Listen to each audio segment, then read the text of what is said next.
जय हिंद दोस्तों। आज हमारा जो टॉपिक है, today topic is chapter 4 defence system of India. इसको हम डिस्कस करने वाले हैं और इसके बारे में पढ़ेंगे। इससे रिलेटेड बहुत सारे क्वेश्चंस हैं जो सारे एग्जाम में आता है, चाहे वो सैनिक स्कूल का हो, मिलिट्री का हो, आरएमएस का हो या फिर आरआईएमसी का हो, एनडीए हो, सीडीएस हो। अगर आप सेना में जाना चाहते हैं तो इस सिस्टम से रिलेटेड बहुत सारे क्वेश्चंस हैं, वो सभी में आते हैं। चलिए देन हम आगे चलते हैं। डिफेंस सिस्टम ऑफ इंडिया, तो यहाँ पे दिया हुआ है facts about India defence system.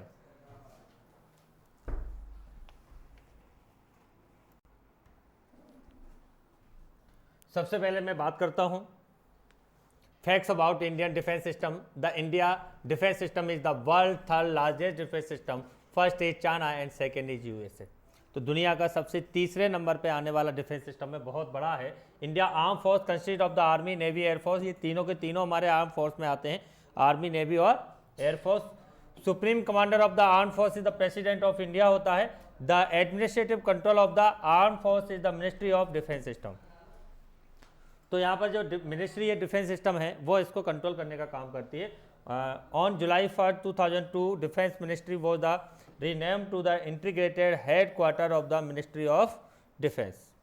तो ये इसका हेडक्वार्टर जो है हमारा मिनिस्ट्री ऑफ डिफेंस होता है। चलिए हम सबसे पहले सेकंड पे चलते हैं। Defence research and development organisation DRDO was form 1958 and develop technology arm forces is the headquarter of DRDO New Delhi. देखिए डिफेंस सिस्टम डिफेंस मंत्रालय के नीचे कार्य करता है, यानी उसके कंट्रोल में काम करता है और इसके लिए टेक्नोलॉजी जो डेवलप करने का कार्य करता है या आर्म्स फोर्सेस आर्म्स मतलब हथियार वगैरह बनाने का काम जो करता है वो DRDO करता है। तो DRDO ने बहुत सारी मिसाइल्स वगैरह डेवलप किया हुआ है। तो ये टेक्नोलॉजी से इसका जो हेडक्वार्टर है न्यू दिल्ली में है। कहाँ पर है? New Delhi. The integrated defence staff has been insure the high degree of synergy between the armed forces. It was created on October 1, 2001. It headed by the chairman, chief of integrated defense staff। तो इसका जो इन सभी जो तीनों सेनाएं हमारी army, air force, navy, इनको control करने के लिए एक डिफेंस स्टाफ बनाया गया है जिसको CDS बोलते हैं। क्या बोलते हैं? Combined defence staff. Chief of staff committee form is the service chief of discuss on all military matters and advice of defence minister. ये काम क्या होता है? तीनों सेनाओं से मिलकर बात करना और उनसे ये जानना कि आपके लिए क्या ज़रूरी है, क्या हथियार आपको चाहिए। जैसे उस समय हमारी एयरफोर्स के लिए राफेल चाहिए था, तो राफेल की व्यवस्था करना। इस तरीके से जो भी चाहिए सेना को उस पर बात करना और उस बात को मंत्रालय यानी कि डिफेंस मंत्रालय के साथ एडवाइस देना उनको और शेयर करना, जिससे कि वो चीज़ें आने वाले फ्यूचर में कंप्लीट की जा सके। यानी कि सेना की जो ज़रूरतें हैं वो सारी की सारी मिलिट्री मैटर्स जितना भी है वो सारी की सारी डिस्कस करना, एडवाइस देना डिफेंस मिनिस्टर को। Members of chief of staff committee of chief of army staff, chief of the novel staff, chief of the air staff, chief of the integrated defence staff. यानी कि ये तीनों सेनाओं को जो प्रमुख होते हैं उनसे ये बात करते हैं और उनकी जो ज़रूरतें हैं उनसे रिलेटेड जो मैटर्स है उन पर डिस्कस करते हैं और उस डिस्कस को सरकार के पास पहुँचाना, डिफेंस मंत्रालय के पास पहुँचाना, ये सारा का सारा काम CDS का होता है। आगे दिन चलते हैं हम लोग।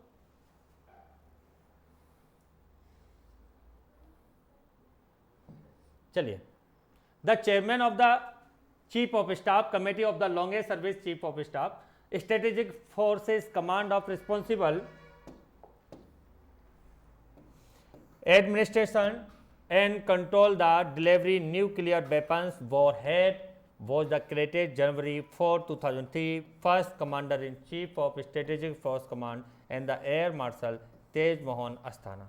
तो यहाँ पे क्या किया गया था, जो हमारा कह सकते हैं कि 4 जनवरी 2003 में हमारे पास जो वॉर हेड मतलब इनको बनाया गया था, न्यूक्लियर वेपन्स वगैरह हैं उनको कंट्रोल दी गई थी और उनकी सुरक्षा दी गई थी इन लोगों को। और सबसे पहले जो स्ट्रेटेजिक फोर्स कमांडर बने थे उनका नाम है एयर मार्शल तेज मोहन अस्थाना। क्या है? तेज मोहन अस्थाना, जिसको 4 जनवरी 2003 में क्रिएट किया गया था। First tree service theatres command of Indian arm force Andaman Nicobar command ANC। इनको क्या बोलते हैं? ANC बोलते हैं। क्या बोलते हैं? A for Andaman, N for Nicobar, C for command. Headquarter of NNC port Blair. कहाँ पर हेडक्वार्टर है इसका? पोर्ट ब्लेयर में है। पोर्ट ब्लेयर किसी कैपिटल है, अंडमान निकोबार की कैपिटल भी है। ANC was the created 2011. It's the role of ensure safety the security of Andaman Nicobar Island and is conduct maritime surveillance and disaster relief. The first commander in chief ANC vice admiral Arun Prakash, और इसके जो पहले commander in chief बनाए गए थे vice admiral Arun प्रकाश को बनाया गया था। इसका जो मेन मोटिव था वो अंडमान निकोबार आइसलैंड को कंप्लीटली सुरक्षा देना, सिक्योरिटी देना, साथ में सबमरीन वगैरह सर्विलांस को एक्टिव करना, जिससे समुद्री गतिविधियों को भी जानना और उनको समय रहते अलर्ट होना। चलिए हम आगे चलते हैं।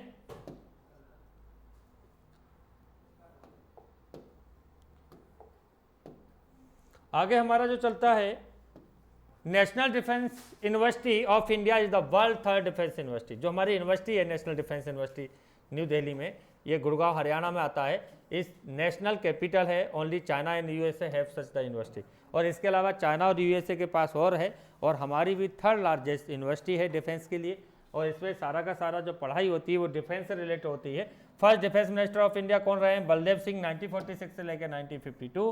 First Malayali defence minister VK. Krishna Menon, और ये वो व्यक्ति है इसी की एडवाइस पर 1961 में एक सोसाइटी बनाई गई थी और सैनिक स्कूल खोले गए थे। ये याद रखना है, वी.के. कृष्ण मेनन, ध्यान रखना है। ये यही व्यक्ति था जिसने 1961 में पहला सतारा में सैनिक स्कूल ओपन करवाया था। कहाँ पर किया था बेटा? सतारा में, महाराष्ट्र में आता है।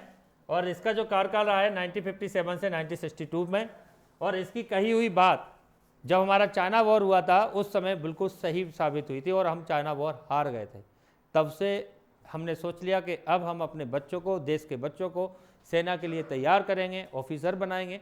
और ये पूरी रिपोर्ट पूरी तैयार किसने की थी? वी.के. कृष्ण मेनन ने तैयार की थी।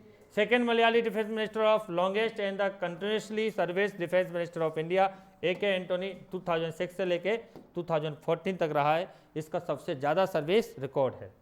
Present defence minister of India Rajnath Singh है। इनका कब से रहा है? 2019 से लेके अभी तक ये चल रहे हैं, अभी तक यही चल रहे हैं, फिर दोबारा से अगेन बन गए हैं। चलिए आगे चलते हैं। हमारा कौन से नंबर का हो गया? 5 हो गया।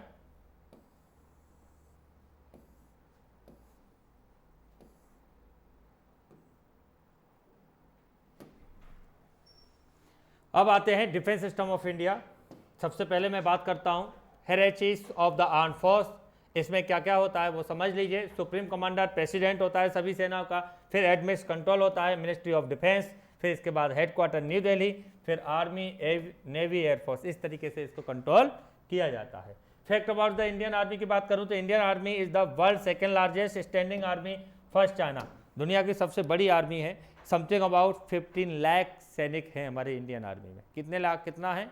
15 लाख सैनिक हमारे में सोल्जर हैं, और ये वर्ल्ड की दूसरी सबसे बड़ी सेना है आर्मी हमारी। The minimum enrolment age the army has been raised from 16 to 17.5 year से इसके लिए बच्चे जा सकते हैं, सेवा कर सकते हैं देश की। 16 साल का बच्चा हो गया है तो इंडियन आर्मी को ज्वाइन कर सकता है। A part of conflict, the Indian Army also is the active participate in the United Nations peacekeeping। ये peacekeeping लिखा हुआ है। तो एक चीज़ और भी ध्यान रखना है कि जो यूनाइटेड आर्मी है हमारी, यानी कि मतलब UNO आर्मी, जिसमें क्या होता है कि विश्व शांति के लिए भी हर देश को सेना देनी होती है, उसकी भी मदद हमारी सेना करती है। आगे चलते हैं हम लोग। इसके बाद नेक्स्ट स्टेज फिर चलते हैं। The headquarter of Indian army New Delhi. कहाँ पर है बेटा? न्यू दिल्ली में है। The motto of Indian army क्या है? Service before self. ये कई बार पूछा जाता है, इंपॉर्टेंट पॉइंट्स हैं ये बहुत बार पूछे गए हैं। फिर आते हैं the Indian army the headed of chief army staff. कौन हेड होता है इसका? Chief of army staff. फिर the highest rank the Indian Army field marshal होता है। Field marshal is the an honorary rank. कैसा है? सम्मानित रैंक है। ये वर्क नहीं करता है बेटा, ध्यान रखना है। इसका काम क्या होता है? जब इंडिपेंडेंस डे होता है, रिपब्लिक डे होता है, तो पीएम के साथ में कुर्सी डालना और सेना को रिप्रेजेंट करना, इतना सा काम है। अभी हमारे जो फील्ड मार्शल हैं मानेकशॉ, कौन है? मानेकशॉ है। तो army is the field marshal SHFJ Manekshaw है। ऑल्सो नाउन एज सैम बहादुर। किसके नाम से जाना जाता है? सैम बहादुर। इसके ऊपर मूवी भी बनी हुई है, द सेम करके, क्या मूवी बन गई है, द सेम करके बन गई है, और देख लेना विक्की कौशल ने इसमें एक्टिंग की है, अच्छी मूवी है। The second field marshal is general KM Cariappa. पहले ये है, दूसरे कौन से हैं, KM Cariappa. The nickname, मतलब पहले ये है, सेकंड ये है Manekshaw. The nickname of KM Cariappa is the keeper. किसके नाम से जाना जाता है इसको, कीपर के नाम से जाना जाता है। तो फर्स्ट लगाना है मुझे इस पर, क्या लगाना है, फर्स्ट। भारत के फर्स्ट ये फर्स्ट, मिस्टेक हो गई है, फर्स्ट फील्ड मार्शल इज या जनरल KM करिप्पा है। निक नेम क्या है इनका, कीपर। आगे चलते हैं। The first commander in chief India stringer Lawrence. कौन है commander in chief, stringer Lawrence. Is also father of Indian army. और एक चीज़ भी ध्यान रखना, ये ब्रिटिश गवर्नर है और ये फिर इंडियन आर्मी का क्या बना था, चीफ ऑफ कमांडर बना था, और इसी ने इंडियन आर्मी को फादर कहा जाता है। इसी को क्या कहा जाता है, father of Indian army. The first commander in chief of the independence India general sir Rob Lockhart. और आप बच्चों अपने पेरेंट्स अगर आपके आर्मी में हैं तो उनसे पूछ सकते हो फादर ऑफ इंडियन आर्मी कौन है, तो आपको भी पता चलेगा, फादर को भी अच्छा लगेगा कि बच्चे को बहुत कुछ आ रहा है। चलिए हम अगली क्लास की तरफ चलते हैं, अगले स्लाइड की तरफ चलते हैं। इसके बाद हम चलते हैं डिफेंस ऑफ इंडिया। कहाँ लेके चल रहे हैं बेटा, तो the first Indian commander in chief of the Indian Army is KM Cariappa. पहले कौन है Indian Army chief, KM Cariappa, that is called keeper. The first chief of army staff general Maharaja Rajendra Singh. कौन है बेटा, महाराजा राजेंद्र सिंह। फिर आते हैं first women lieutenant general of India Punita Arora. कौन है बेटा, Punita Arora. Indian Army is the indigenously design on mobile communication system mercury blaze army wide area network अवॉन स्टार्टेड फंक्शनिंग 24 फरवरी 2006। हमारा 1999 में जब वॉर हुआ था कारगिल का, उस समय हमारे पास क्या नहीं था, आर्मी कम्युनिकेशन सिस्टम नहीं था। तो इसको देखते हुए सेना ने खुद का क्या बना लिया है, कम्युनिकेशन सिस्टम बना लिया है, जिससे आर्मी उस समय सर्विलांस कर पाए, अपने नेटवर्क फैला पाए और अपने मोबाइलों से एक दूसरे को क्या कर पाए, reporting, alpha alpha alpha reporting, इस तरीके से आपने सुना होगा। तो उसको डेवलप करने के लिए अवॉन नाम का कनेक्टिविटी है, इसका फुल फॉर्म होता है आर्मी वाइड एरिया नेटवर्क। क्या होता है इसका, आर्मी वाइड एरिया नेटवर्क। इसका नाम है मर्करी ब्लेज। क्या नाम है इसका सिस्टम का, मर्करी ब्लेज। इसका काम क्या होता है, युद्ध के दौरान सेना जब युद्ध लड़ रही होती है तो पता नहीं होता कौन सी यूनिट कहाँ पर है, तो वो उस समय इस नेटवर्क के माध्यम से एक दूसरे से कनेक्ट बने रहते हैं। Establishment in the logistic installation in the country the provide the secure and direct information exchange without intermediate handling in interventions. इस तरीके से हमने इसके बारे में समझा। चलिए आगे चलते हैं हम इसके बाद अगली स्लाइड की तरफ।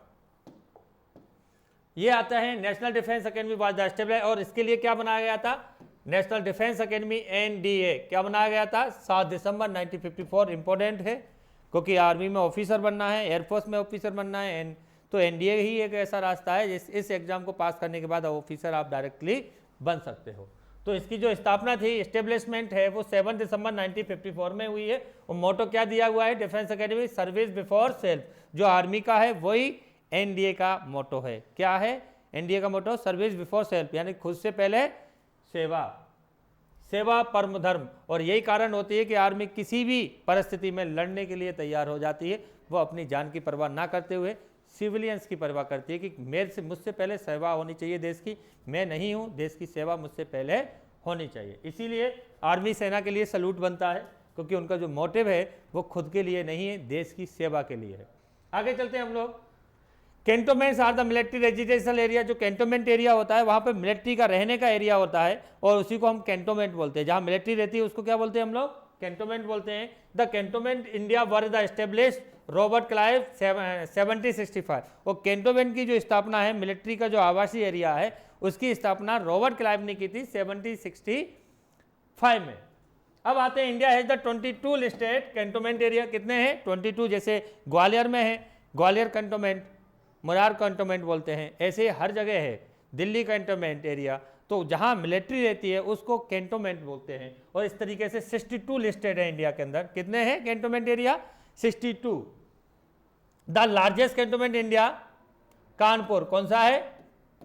कानपुर का है और उत्तर प्रदेश में है। Only for cantonment is the Kerala Kannur. The Kannur cantonment was the established 19th century by the British India. First and only military base outside its the territory is the Farkhor, Tajikistan. तो एक और कैंटोनमेंट एरिया है army का हमारा का, वो है पोरखोर Kazakhstan. कहाँ पर है बेटा? Sorry, Tajikistan. तो विदेश में भी हमारा एक कैंटोनमेंट एरिया बना हुआ है। अब देखिए भारत कितना बड़ा था उस समय, लेकिन धीरे धीरे करके हमने बंटवारा कर दिया और देते गए देते गए देते गए, भारत के पास ही कुछ नहीं बचा।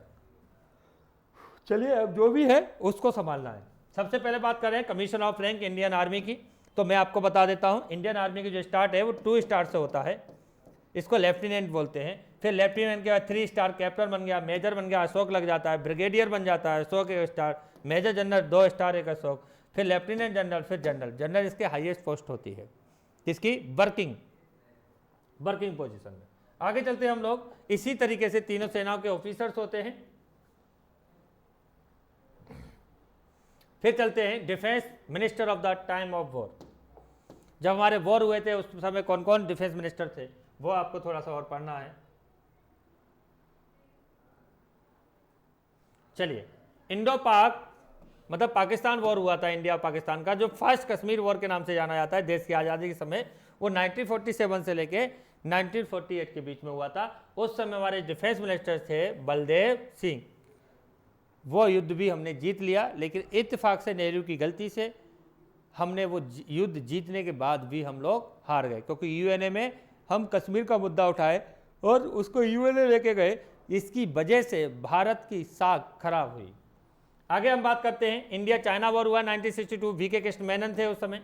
फिर इंडिया पाकिस्तान वॉर होता है 1965 में, वेस्ट बंगाल चौहान के मतलब WB चौहान करके थे। फिर इंडो पाकिस्तान वॉर होता है, बांग्लादेश बनता है 1971 में, इसको बोलते हैं बांग्लादेश लिबरेशन, जिस समय जगजीवन राम थे डिफेंस मिनिस्टर। फिर इंडो पाक वॉर होता है कारगिल वॉर के नाम से, इस समय जॉर्ज फर्नांडिस थे। इस तरीके से हमारे किस वॉर में कौन कौन से हमारे डिफेंस मिनिस्टर थे वो पूरे के पूरे इसमें हमने समझा दिए। फिर आते हैं इंडियन आर्मी कमांडर और हेडक्वार्टर। तो वेस्ट 3 कमांड है इसकी, कितनी है? अभी 3 कमांड बता रहा हूँ। वेस्टर्न कमांड में चंडीगढ़ आता है, ईस्टर्न कमांडर में हमारा कोलकाता आता है और नॉर्थ कमांडर में उधमपुर आता है। इनके बारे में हमको पता होना चाहिए। और यहाँ पर मेन कमांड होती है, इनके द्वारा पूरी सेना कंट्रोल की जाती है। फिर आते हैं साउथर्न कमांड, यानी कि इंडियन आर्मी की कमांड कितनी है? There are 7 command. कितनी है इंडियन आर्मी की? कितनी है? There are 7 commands. कितनी है बेटा? 7 कमांड्स है, जिसमें southern command Pune, central command Lucknow, army training commands Shimla, Mhow, MP और साउथर्न कमांड जयपुर। इस तरीके से 7 कमांड में आर्मी को कंट्रोल किया जाता है, जिससे देश की रक्षा की जा सके। आगे चल बात करते हैं military training institute for defence service में कौन कौन सी है। पहला है NDA, सबने जाना है, सब पहचानते हैं, खड़गवासला पुणे में है। दूसरा है इंडियन मिलिट्री एकेडमी, इसको बोलते हैं IMA। इसमें क्या होता है, जब NDA में बच्चा पढ़ लेता है, BTech BSc कर लेता है, उसके बाद ट्रेनिंग के लिए आर्मी में ऑफिसर बनना है, तो कहाँ जाएगा वो IMA जाएगा, इंडियन मिलिट्री एकेडमी। इसके बाद तीसरा है नेशनल डिफेंस कॉलेज NDC, क्या बोलते हैं इसको? NDC। इसमें आप MBA कर सकते हो, बहुत सारे कोर्सेज कराती है। ये आर्मी पर्सनल के लिए ही है, जो बच्चे आर्मी उनके फादर हैं वो इसको भी ज्वाइन कर सकते हैं। दिल्ली में शानदार कॉलेज है। फिर इसके बाद डिफेंस सर्विस स्टाफ कॉलेज है विलिंगटन तमिलनाडु में। फिर इसके बाद आर्म फोर्स मेडिकल कॉलेज है पुणे। अगर जैसे मैंने कहा था कोई इंसान मिलिट्री में डॉक्टर बनना चाहता है, मेडिकल ऑफिसर बनना चाहता है, वो कहाँ पढ़ने जाएगा? आर्म फोर्स मेडिकल कॉलेज जाएगा। इसके बाद राष्ट्रीय इंडियन मिलिट्री कॉलेज है RIMC, इसके लिए 7th क्लास से पेपर होता है, वहाँ पर भी ज्वाइन कर सकते हैं। इसके अलावा कॉलेज ऑफ मिलिट्री इंजीनियरिंग है खिड़की पुणे में है। फिर इसके बाद college of defence management Secunderabad में है। और फिर ऑफिसर ट्रेनिंग एकेडमी मैंने बताया था OTA, क्या नाम है इसका? OTA चेन्नई में है। इसमें वीमेंस जाते हैं, क्या जाते हैं? वीमेंस एंट्री है, यानी कि औरतें ऑफिसर बनने के लिए ये बनाया गया है। तो इस तरीके से हमने क्या पढ़ लिया अपने। चलिए आगे भी हमको इसमें थोड़ा सा और एडिटिंग करना है। फिर आते हैं आर्मी वॉर कॉलेज, मऊ में है, मऊ मतलब एमपी, ये कहां पर आता है, एमपी। Infantry school MP.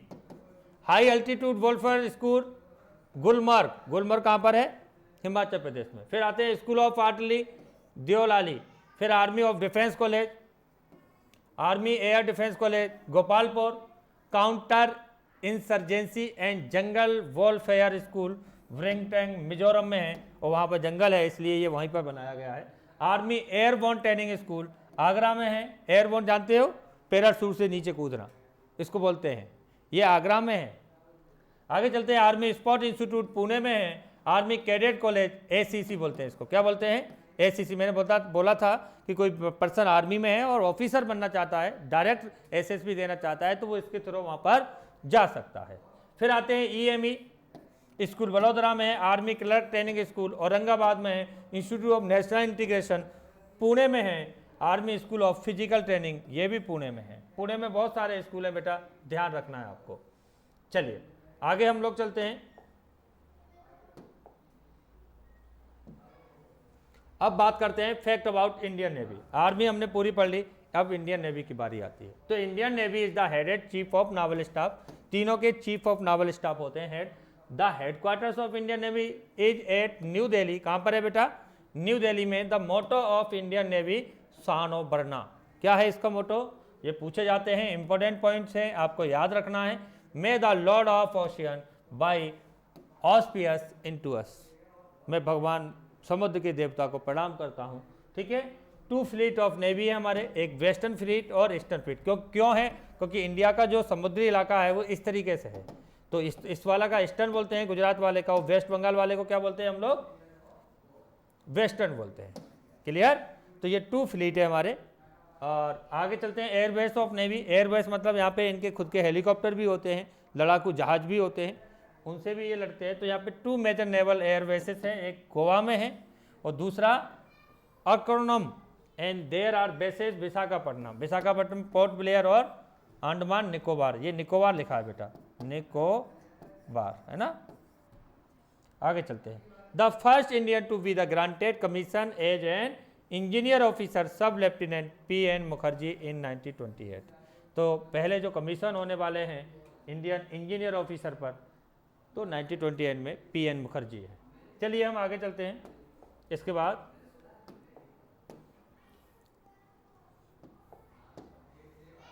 अब आते हैं the father of Indian Navy, Chhatrapati Shivaji ji को बोला जाता है।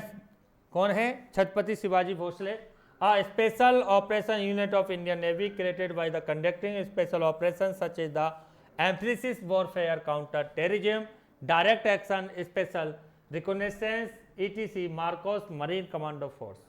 तो यहाँ की सुरक्षा करना, समुद्री रास्ते से भारत में कोई अन्य गतिविधियाँ नहीं आ जाए, आतंकवादी नहीं आ जाए, इनलीगली कोई सामान नहीं आ जाए, इन सभी को रोकने के लिए एक यूनिट का गठन किया गया था जिसको बोलते हैं मार्कोस कमांडो। क्या बोलते हैं, मरीन कमांडो फोर्स या मैरकोस।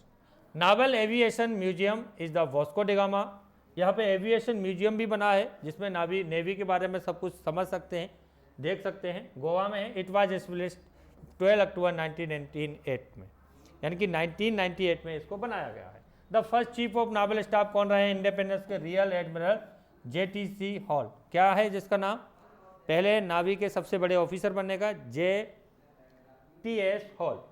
First Indian to become the chief naval staff vice admiral Ramdas Khatri. और क्या नाम है इनका, देश की आजादी के बाद ये, और सबसे पहले कौन है, रामदास खत्री। आगे चलते हैं हम लोग। अब इसके बाद हम पढ़ने वाले हैं 50 नंबर। चलिए, the first and only chief naval staff who was the dismissed from service admiral Vishnu Bhagwat. ये पहले ऐसे व्यक्ति रहे जिसको सर्विस के दौरान डिसमिस किया गया था कि आप इसके योग्य नहीं है। फिर आते हैं Asia largest naval academy, INS Zamorin Ezhimala.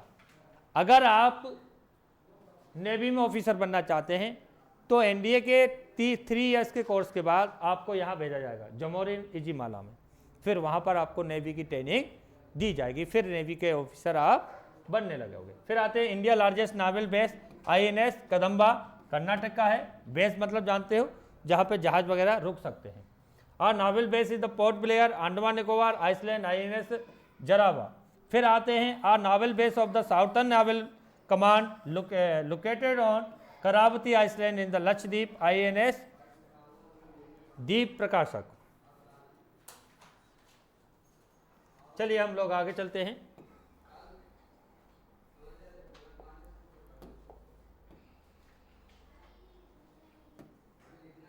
फिर आते हैं are naval base located on Willingdon island, Kochi in INS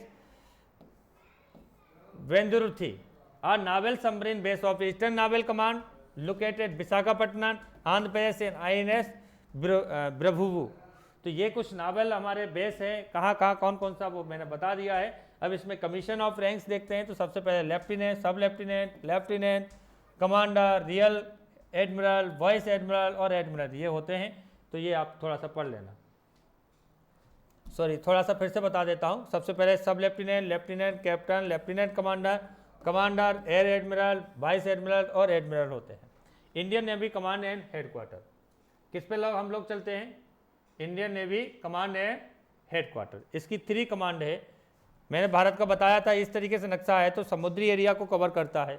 तो 3 कमांड होगी, एक ईस्टर्न कमांड, दूसरी वेस्टर्न कमांड, तीसरी कौन सी हो गई? Southern command. ये 3 कमांड इसकी बनी हुई है। ईस्टर्न विशाखापट्टनम है, साउथर्न कमांड कोची है, केरल आता है ना नीचे, कोची। वेस्टर्न कमांड मुंबई है, यानी कि महाराष्ट्र आ गया, और विशाखा। ये 3 कमांड है इंडियन नेवी की। आगे हम लोग चलते हैं, इनके ट्रेनिंग इंस्टीट्यूट वगैरह हैं, उनके बारे में थोड़ा सा जान लेते हैं। पहला है वेंद्रुथी, कोची में है। फिर है साइक्रेस, विशाखापट्टनम में। फिर है गरुणा, कोची में है। हमला मुंबई में है। शिवाजी लोनावाला महाराष्ट्र में है। एंग्री मुंबई में है। बलसुरा जामनगर गुजरात में है। चिल्का उड़ीसा में है। सातवाहन विशाखापट्टनम में। कांजली मुंबई में है। हंसा गोवा और अश्वनी मुंबई। तो इस तरीके से इसके क्या है, ट्रेनिंग सेंटर है। जो ऑफिसर बनता है इन चीज़ों में ट्रेनिंग होगा। अब इसमें क्या है, स्पेशलाइजेशन अलग अलग होता है, जहाज़ का अलग होगा, उनके रख रखाव का अलग होगा। तो बहुत सारी कमांड होती हैं, उनके लिए अलग अलग तरीके से क्या करते हैं, तैयारी करते हैं और ट्रेनिंग दी जाती है। आगे हम लोग चलते हैं। इसके बाद फैक्ट अबाउट, अब एयरफोर्स पढ़ेंगे। तो air force is the header of chief of air staff. कौन होगा? चीफ ऑफ एयर स्टाफ होगा। हेडक्वार्टर कहाँ पर है? न्यू दिल्ली में है। और मोटो क्या है इनका? नभम स्पाम दीप्तम, ये इसका मोटो है। Touch the sky with glory. आगे चलते हैं। It was the officially established 8 October 1932 as the royal Indian air force. और ये किसको दिया गया है? Royal Indian air force. Kerala comes under the southern command. और केरला के अंदर क्या है? साउथर्न कमांड आती है। Headquarter of southern command Thiruvananthapuram. Kerala की क्या है? ये कैपिटल भी बोला जाता है, तिरुवनंतपुरम। चलिए आगे चलते हैं हम लोग। इसके बाद एयरफोर्स के बारे में और जानते हैं। Air force combat fleet made of the 45 squadron होते हैं। तो कॉम्बैट फ्लीट में कितने होते हैं? 45 स्क्वाड्रंस होते हैं। And the aerobatic demonstration of the Indian air force is the Suryakiran. क्या बनाया है हमारा? Suryakiran. Suryakiran team was the form 1996। The team is the base of Indian air force station at Bidar. Bidar पर एक मूवी भी आ गई है, ठीक है। सबसे पहले हमारे जो हमला हुआ था 19 कारगिल के वॉर पर, सबसे पहले इसी हमारे एयरपोर्ट पर हमला किया गया था। Helicopter display team of the Indian air force Sarang. जो हेलीकॉप्टर से लड़ाई लड़ती है लड़ाकू से, उसको सारंग टीम बोलते हैं। क्या बोलते हैं इसको? इसका गठन कब किया गया था? अक्टूबर 2003 में किया गया था। इसका काम क्या होता है? जो छोटे छोटे ऑपरेशन को कंप्लीट करने के लिए बड़े जहाज लाने की जरूरत नहीं होती है, इसलिए इसके लिए अलग से टीम बनाई गई थी। अब आते हैं सारंग है। The first public performance was at the Asian aerospace show Singapore. पहली बार हमारे इंडिया आर्मी ने अपने हथियार अपने आप को शो सिंगापुर में किया था 2004 में। Team fill the HL Dhruv. The Sarang display team is the base of Indian air force base at force station Sulur Coimbatore. और ये सारंग जो टीम है या सारंग जो यूनिट है वो कहाँ पर है? एयरफोर्स स्टेशन सुलूर कोयम्बटूर में है ये वाली। आगे चलते हैं। Present chief of air staff and air chief marshal कौन है? अरूप राहा। थोड़ा सा देख लेना, ये नाम चेंज भी होते रहते हैं। आगे चलते हैं हम लोग। Special operation unit of Indian air force is the Garud command force, it was establish September 2009। जो गरुड़ कमांड बनाई गई थी स्पेशल ऑपरेशन यूनिट, ये क्या होगा, कोई आतंकवादी हमला है वहाँ पर आर्मी नहीं पहुँच सकती तो एयरफोर्स के द्वारा वहाँ पर स्ट्राइक किया जाएगा, ये सब गरुड़ कमांड के द्वारा होता है। 2009 में हमने बनाई है। Highest rank attainable Indian air force the marshal of Indian air force, the only four officer have the achieve marshal air force rank is the Arjan Singh. Only four ये हैं जो मार्शल रह चुके हैं, एयर मार्शल। अब आगे चलते हैं। Sachin Tendulkar was the first stop person, first civilisation without aviation background the awarded honorary rank of group captain.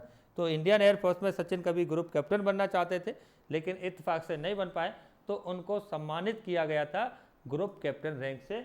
और ये जो रैंक है एयरफोर्स के द्वारा दी गई है, इनको काम नहीं करना है, बस रैंक मिल गई, तनख्वाह मिलेगी, और इनकी इच्छा पूरी हो गई कि मैं इस रैंक में अगर एयरफोर्स में बड़ा आदमी बनता तो मैं इस तक जाता। तो ये हॉनरेबल उनकी इच्छा पूरी करने के लिए महान आदमियों की ये काम किया गया था। जैसे कि ये शायद आपको याद होगा कि धोनी को भी ये दिया जा चुका है आर्मी में। आगे चलते हैं हम लोग।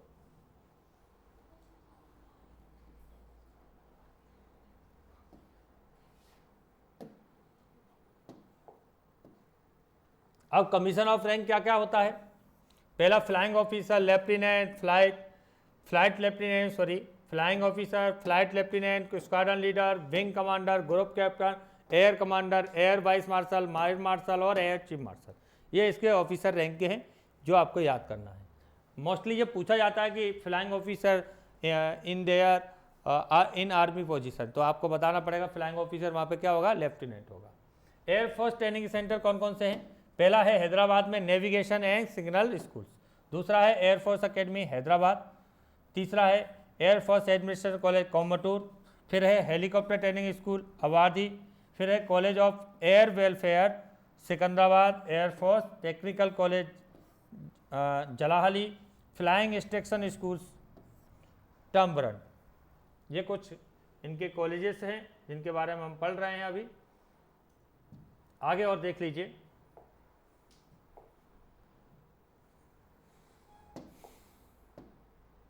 फिर इसमें और आते हैं। एलिमेंट्री फ्लाइंग स्कूल विदर्भ में है, institute of aviation medicine Bangalore, paratroopers training school Agra, मैंने पहले ही बताया था ना। अब Indian air force command and headquarter west, ये कितनी कमांड है, 7 कमांड है। 7 कमांड किसकी थी, आर्मी की थी। और नेवी की कितनी है, वैसे 2 कमांड है और अब मिला के 3 हो गई। Western command new Delhi, eastern command Shillong, southern command Thiruvananthapuram, central command Allahabad, training command Bengaluru. अब जितने भी एयरफोर्स में लगते हैं वो ट्रेनिंग के लिए कहाँ जाते हैं, बेंगलुरु जाते हैं। South western command Jodhpur, maintenance command Nagpur में है। चलिए आगे, लास्ट बचा है हमारा, वो क्लास कंप्लीट हो जाएगी। Defence public sector undertaking Hindustan aeronautics limited HAL 1964 में बेंगलोर में बनाई गई है। मतलब कुछ कंपनियां बनाई गई है जो डिफेंस के लिए कुछ हथियार बनाएगी एयरफोर्स के लिए। तो पहला नाम आता है HAL हिंदुस्तान एरोनॉटिक्स लिमिटेड, इसका फुल फॉर्म पूछ लिया गया है इस बार, तो ध्यान रखना इंपॉर्टेंट है। बेंगलोर में फिर है भारत अर्थ मूवर्स लिमिटेड BML 1964 बेंगलोर में, फिर है मेजेगॉन डॉक लिमिटेड MDL मुंबई में है 1960 में। फिर आते हैं गार्डन, ये वाला बेटा जो है यहाँ पर ये बनाए जाते हैं विक्रांत वगैरह नावेल्स, बड़े बड़े शिप बनाए जाते हैं इस वाले में। फिर आते हैं garden reach shipbuilders engineer limited, फिर कोलकाता। फिर आते हैं Bharat electricals limited BEL Bengaluru में है। फिर Goa shipyard limited GSL Goa में है। मिश्र धातु निगम लिमिटेड मिधानी 1973 हैदराबाद में बनाया गया था। फिर Bharat dynamic limited BDL 1970 Hyderabad. ये कुछ हमारे डिफेंस सिस्टम के रिलेटेड कुछ कंपनियां हैं जो इनके लिए आर्म्ड फोर्सेस हथियार वगैरह बनाती है और इस तरीके से इनको बनाया गया है। तो आज हमने डिफेंस सिस्टम पूरा समझा, पूरा पढ़ा, जिसमें हमने रैंक से लेके डिफेंस मिनिस्टर से लेके पूरा उसका हेडक्वार्टर, कौन इसका रैंकिंग है, क्या है, सब कुछ पढ़ा, ट्रेनिंग इंस्टीट्यूट वगैरह, स्कूल वगैरह। तो अगली क्लास के लिए तैयार रहिए, तब तक के लिए जय हिंद, जय भारत।